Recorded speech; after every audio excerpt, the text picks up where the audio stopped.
Begitu masuk Islam, nggak tanggung seluruhnya, jiwa dan raganya masuk Islam. Beliau yang pertama kali mengajukan ide, kenapa harus dakwah sembunyi ya Rasul? Wong kita berdiri di atas kebenaran, memperjuangkan sesuatu yang hak. Kalau kita mati, kita pun mati membela kebenaran.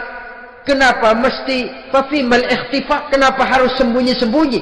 Mulai sekarang, mari keluar ya Rasul. Saya akan dampingi Tuhan, nyawa taruhannya. Saudara hadirin yang saya hormati, selalu dia tempat-tempat yang pernah dia melaksanakan maksiat sebelum dia Islam, selalu dia kunjungi sampai dia berkata, tidak ada tempat yang pernah saya melakukan kesalahan sebelum saya Islam yang harus saya tutupi dengan kebajikan setelah saya Islam sekarang ini. Bahkan ada satu riwayat menjelaskan beliau itu yang tinggi badannya, kekar perawakannya, gemetar orang ngadepin dia. Tapi beliau sendiri sangat mudah gemetar kalau sudah mendengar ayat-ayat Allah. Sehingga ada satu riwayat menjelaskan Sayyidina Umar itu setelah masuk Islam, kalau sholat kadang-kadang bila menoleh ke kanan beliau senyum, bila menoleh ke kiri beliau menangis, berurai air mata. Ada orang bertanya, ya Umar, kenapa menengok ke kanan kau senyum, ke kiri kau menangis? Itulah kalau saya ingat jahilnya saya sebelum Islam. Adapun bila saya menoleh ke arah sebelah kanan saya tersenyum, teringat betapa dulu saya membuat berhala dari korma. Saya tumpuk-tumpuk, saya susun begitu rupa. Setelah saya sembah, saya makan itu korma. Gagah betul saya waktu itu, sampai Tuhan pun saya makan. Adapun kalau saya menoleh ke kiri, teringat putri kesayangan saya yang terbawa oleh tradisi jahiliyah, takut menanggung aib, merasa malu mempunyai anak perempuan, sampai dia terkubur hidup-hidup. Berurai air mata saya mengingat semua itu. Padahal Nabi sudah memberikan jaminan. Sebab saudara jangan lupa, orang kafir masuk Islam, dalam Islam itu dihitung dari bayi lagi, dari nol. Itulah untungnya. Jadi misalnya sudah 60 tahun, dari kecil sampai 60 tahun kafir, umur 61 masuk Islam. Nah, sejak umur 61 itulah yang dihisab oleh Allah. 60 tahun ke bawah gratis bersih pemutihan. Istimewa betul. Tapi jangan lalu diniatin, gua kafir aja. Nanti sudah tua-tua mau giliran mati baru Islam, itu diniatin lain. Ini yang karena faktor hidayah, saudara-saudara. Nah, cintanya kepada baginda Nabi luar biasa. Dalam setiap pertempuran beliau selalu di front terdepan. Bahkan demikian cintanya sampai ketika hari di mana baginda Nabi wafat, saudara-saudara. Disampaikan berita wafat Nabi kepada Umarin. Ya Umar, baginda Nabi sudah wafat. Kamu ngomong apa? Baginda Nabi sudah wafat. Bukan sedih, nyabut pedang, keluar matanya malotot. Siapa yang bilang Muhammad mati, saya tabas batang lehernya. Begitu cintanya beliau kepada baginda Nabi, sampai-sampai nggak menerima kalau Nabi wafat. Taruhlah nggak bisa mati bersamaan, bolehlah mati beriring-iring saja barangkali maksudnya. Saudara-saudara, cabut pedang, kelayaban kemana-mana. Ayo, siapa ngomong Muhammad mati, saya tabas batang lehernya. Sampai bertemu dengan Sayyidina Umar, Sayyidina Abu Bakar. Di tempat orang banyak, Sayyidina Abu Bakar yang bijaksana ini pidato. Ayuhan nas, man kana ya'budu Muhammadan fa inna Muhammadan qad mata wa man kana ya'budu Allah fa inna Allah hayyun la yamut. Wahai manusia, barang siapa yang menyembah Muhammad, maka Muhammad sudah mati. Tetapi barang siapa yang menyembah Allah, Allah akan hidup selamanya dan tidak akan pernah mati. Mendengar pidato ini, Sayyidina Umar sadar bahwa sebenarnya yang tidak bisa mati itu cuma Allah. Bagaimanapun agungnya baginda Nabi, besarnya baginda Nabi, tinggi akhlak budi pekertinya Nabi, cintanya beliau kepada Nabi, toh Nabi manusia. Dan manusia harus mati. Kemudian dibacakan surah Ali Imran ayat 144. Wa ma Muhammadun illa rasul qad khalat min qablihi rusul afa in mata aw qutilan qalabtum ala aqabikum. Muhammad tidak lain daripada manusia, telah datang kepadanya rasul. Apakah jika ia mati engkau kembali menjadi murtad atau mundur ke belakang? Mendengar ayat ini dibacakan, Sayyidina Umar sadar, berurai air matanya, menangis dalam kesedihannya. Ini cintanya yang demikian tinggi kepada baginda Rasulullah sallallahu alaihi wasallam. Begitulah seluruh kesalahan yang dia lakukan pada saat sebelum dia masuk Islam, berusaha dia tutupi dan dia tebus dengan segala kebaikan, pengabdian, perbuatan soleh setelah dia masuk Islam. Sehingga diajarkan oleh baginda Nabi, ittaqillaha haitsu ma kunta wa atbi'i sayyi'atal hasanata tamhuha wa khaliqin nasa bi khuluqin hasanin. Bertakwalah kamu kepada Allah, kata Nabi, dimanapun saja kamu berada. Jadi takwa tidak kenal tempat. Dimanapun saja kamu berada, bertakwalah kepada Allah. Di rumah takwa, di pasar takwa, di kantor takwa, di tengah orang banyak takwa, pada waktu sendirian takwa. Ittaqillaha haitsu ma kunta. Bertakwalah kau kepada Allah dimanapun saja kamu berada. Jangan takwa pakai tempat. Di masjid takwa, di kantor nyolong. Itu tidak haitsu ma kunta. Yang diajarkan oleh Nabi, dimanapun kamu berada, bertakwalah kepada Allah. Wa atbi'i sayyi'atal hasanah tamhuha. Dan iringi perbuatanmu yang salah dengan kebaikan. Jadi kalau satu saat terselip kita berbuat salah, cepat iringi dengan kebaikan, tamhuha, dengan harapan kebaikan yang kita kerjakan akan menutupi dosa yang terselip kita lakukan. Ngomongin orang, astagfirullahaladzim, banyak istighfar. Istighfarnya mudah-mudahan bisa nutupin dosa karena ngomongin orang. Tapi jangan lalu tambah sulap.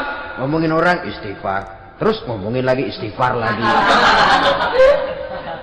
Itu tentu tidak bisa dengan cara begitu. Barangkali terselip pernah mengambil harta orang tanpa alasan yang hak, imbangi dengan rajin sedekah misalnya. Barangkali pernah menyakiti hati orang, imbangi dengan perbuatan yang bisa menyenangkan hati orang lain. Itu namanya mengiringi perbuatan yang bersifat salah dengan kebajikan. Ini yang dilakukan oleh Sayyidina Umar. Setiap pelosok hampir dia datangi, tempat-tempat di mana dia pernah melakukan kesalahan sebelum Islam, di sana dia tegakkan kebajikan dan kebaikan. Kegagahannya, keperkasaannya, keberaniannya sepenuhnya bulat-bulat sudah diwakafkan untuk kepentingan Islam. Saudara hadirin yang saya hormati, diperlukan orang-orang yang punya keberanian macam Sayyidina Umar. Berani karena panggilan hidayah, bukan berani babi. Babi berani juga babi, cuman nyeruduk. Artinya berani yang tanpa pertimbangan. Berani yang tanpa pertimbangan pada akhirnya akan menyulitkan kita sendiri. Beliau gagah, beliau berani, beliau punya kekuatan, beliau punya wewenang, dan itu dimanfaatkannya untuk menjadi backing baginda Nabi kita Muhammad sallallahu alaihi wasallam. La takhrujanna wa la nakhrujanna ma'ak ya Rasul. Ya Rasul, keluar, sampaikan dakwah secara terbuka. Saya akan mendampingi Tuhan. Jika ada yang ganggu Tuhan, saya paling depan. Backing yang mendampingi Rasul untuk menyampaikan risalah Islamiyah ini. Saudara hadirin yang saya hormati, wa khaliqin nasa bi khuluqin hasanin, kata Nabi. dan pergaulilah manusia dengan akhlak yang baik, karena dengan ini kau bisa mengambil hati orang. Dalam hadis lain katakan, innakum la tas'una an-nasa bi amwalikum walakin yas'uhum minkum bastul wajhi wa husnul khuluq. Kamu tidak akan bisa menyenangkan orang banyak dengan hartamu, tapi kamu bisa ambil hati mereka dengan budi pekerti yang luhur dan muka yang manis.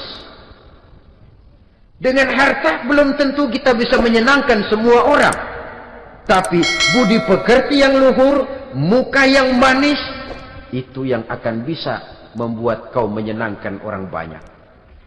Setelah baginda Rasul wafat, pernah ketika berkumpul, Sayyidina Abu Bakar berkata kepada Sayyidina Umar, "Ya Umar, saya baiat kamu untuk menjadi khalifah." Jawab beliau, "Sayalah yang akan membaiat Tuan. Tapi Anda lebih utama dari saya, Umar. Keutamaan saya akan saya berikan kepada Tuan untuk mendukung kekhalifahan Tuan." Di sini kelihatan wataknya yang tidak ambisius, gagah, berani, perkasa, tapi tahu diri, nggak nyelonong, tidak menggunakan kekuasaannya, kegagahannya untuk maksud yang sewenang-wenang. Oleh karena itu, setelah Sayyidina Abu Bakar wafat, beliau dilantik menjadi khalifah, keluarlah pidatonya yang terkenal. Ayuhan nas, inni qad wullitu alaikum walastu bi khairikum. Hai manusia, aku telah dipilih menjadi pemimpin kamu, padahal aku bukanlah orang yang terbaik di antara kamu. Kalau tidaklah karena aku melihat keutamaan, keteguhan yang dapat melindungi kalian, berat rasanya aku memikul amanah ini. Sebab apa? Alangkah beratnya menunggu datangnya perhitungan di akhirat nanti terhadap Umar. Ini yang jadi motifnya memegang jabatan khalifah. Sungguh berat bagi Umar menunggu datangnya saat perhitungan, sehingga seolah-olah kalau bisalah jadi Umar bin Khattab saja, jangan jadi khalifah kalau bisa. Tapi moya umat sudah kadang memilih, sehingga benar kalau dalam satu hadis Nabi pernah mengajarkan jangan memberikan satu jabatan kepada orang yang memintanya. Sebab orang kalau sudah minta jabatan, apalagi pakai jilat-jilat, pakai upeti-upeti, tentu ada tendensinya. Ada batu di balik udang. Kalau udang di balik batu kan mungkin nggak kelihatan, tapi kalau batu di balik udang kelihatan betul itu. Ada maunya, ambisinya. Jangan memberikan satu jabatan kepada orang yang memintanya. Seakan di batinnya Sayyidina Umar menyesali, kenapa Umar nggak jadi Umar saja, kok mau jadi khalifah gitu. Alangkah berat perhitungan buat saya di akhirat nanti. Nah, setelah jadi khalifah, sebagai satu i'tibar, saya akan mencoba mengemukakan beberapa sifatnya yang menonjol untuk pelajaran buat kita semua. Pertama, sikapnya terhadap keluarganya setelah beliau menjadi khalifah. Kedudukan sebagai keluarga Umar bin Khattab bukan merupakan kedudukan istimewa. Itu ditanamkan betul kepada keluarganya. Jangan karena bapakmu khalifah, lalu mentang-mentang anak khalifah kau merasa dapat fasilitas, merasa bisa berbuat semau-maumu. Kau harus punya tanggung jawab dan beban moral, memberikan contoh yang lebih baik kepada rakyat. Ini yang ditekankan kepada keluarganya. Kalau beliau mau mengeluarkan undang-undang, undang-undang itu lebih dahulu dibicarakan di tengah keluarganya, kumpul anak-anaknya. Ini akan ada undang-undang begini. Siapa di antara kalian mau mentaati, persilakan. Yang tidak pun persilakan. Tapi saya ingatkan, kalau ada dari keluarga Umar yang melanggar peraturan yang saya keluarkan ini, saya akan menghukumnya 2 kali lipat karena dia keluarga saya. Menghukumnya 2 kali lipat karena dia keluarga saya. Jadi bukan mentang-mentang anak babe lalu kebal hukum. Tidak. siapa yang diantara kalian melanggar peraturan ini, akan aku kenakan hukuman 2 kali lipat karena dia keluargaku. Nah, saudara hadirin yang saya hormati, lalu berwibawa, dijaga betul keluarganya. Suatu hari beliau datang ke rumah putranya Abdullah bin Umar. Ketika masuk dilihatnya Abdullah bin Umar sedang makan daging. Merah muka Umar.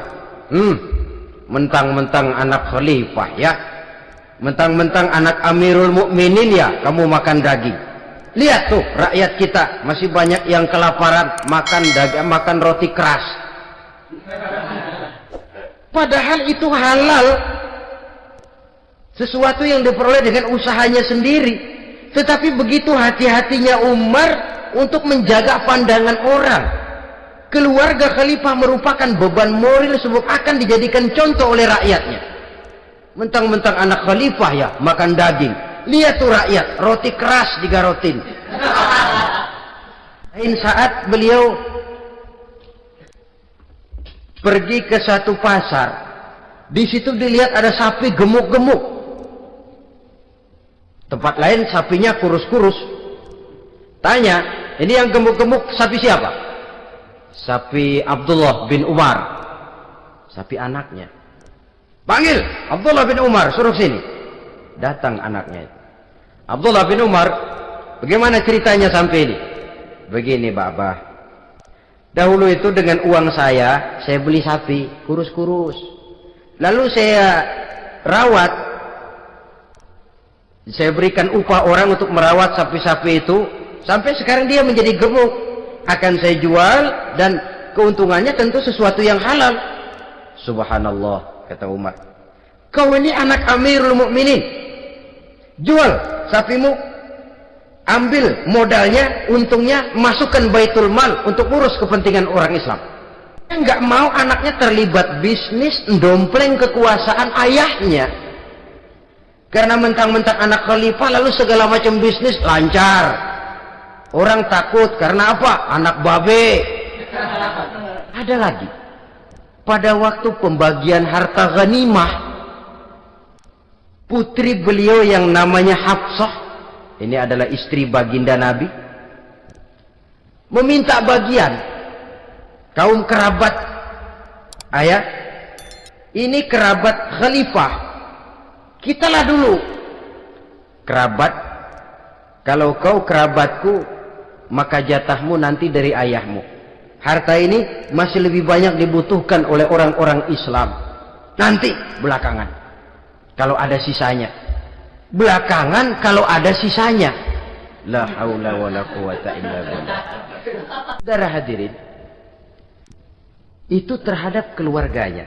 Kemudian apa sifat-sifat yang menonjol dari kepemimpinannya? Pertama, kesederhanaannya.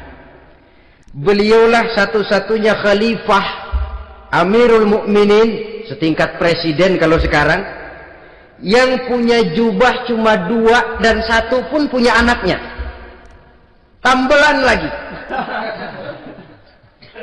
Pernah sholat Jumat terlambat, beliau naik mimbar untuk khutbah, sebelumnya minta maaf dulu. Saudara-saudara, maaf saya terlambat nungguin baju kering. Seorang khalifah nungguin baju